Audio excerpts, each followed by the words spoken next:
ወድቆ ጠላትን ማሸነፍ የሚቻልበት ትልቁ መሳሪያ መንበርከክ ነው። ስግደት በስንት ይከፈላል? የአምልኮ ስግደት የሚሰገድባቸውና የማይሰገድባቸው ቀኖችስ አሉ? የስግደት አይነቶችስ ምን ምን ናቸው? የአምልኮ ስግደት ሲሰገድ መሬት በግንባር ይነካል ወይስ አይነካም? የአምልኮ ስግደት በሰንበት ቀን ይሰገዳል ወይስ አይሰገድም? እሺ፣ እነዚህን ሐሳቦች አጠር አድርገን እናያለን። አደራ ለሁሉም ሰው ይዳረስ ዘንድና የብዙ ሰዎች ጥያቄ ስለሆነ በደንብ አድርጋችሁ ኮፒ ሊንክ እንድታደርጉልኝ እጠይቃለሁ። ስግደት 3 አይነት ነው። አድንኖ፣ አስተብርኮና ወዲቅ ውስጠ ምድር።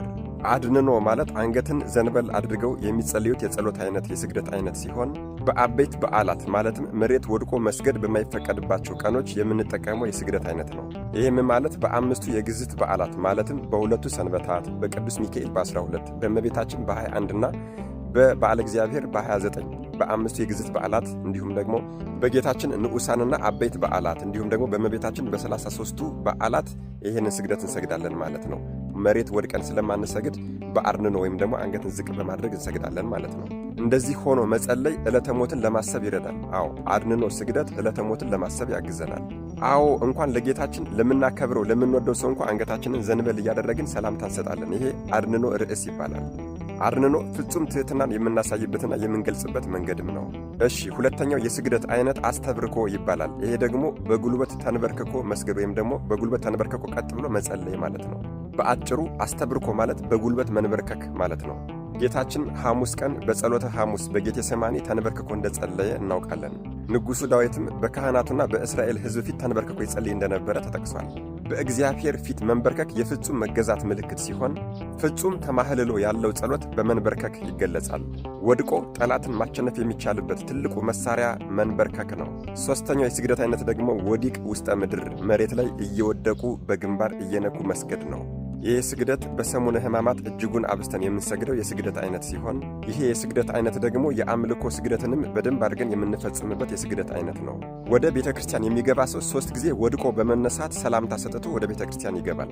አሁን ልብ አድርጋችሁ አዳምጡኝ። ለምን 3 ጊዜ ይሰገዳል ስንል በአርአያችንና በአምሳላችን እንፍጠረው ብለህ ሳትፈጥረኝ ገና እኔ አፈር ትቢያ ነበርሁኝ እና ከዚያ አንስተህ ሰው አድርገህ ፈጥረኸኛልና ለአንተ እሰግዳለሁ ስንል ነው።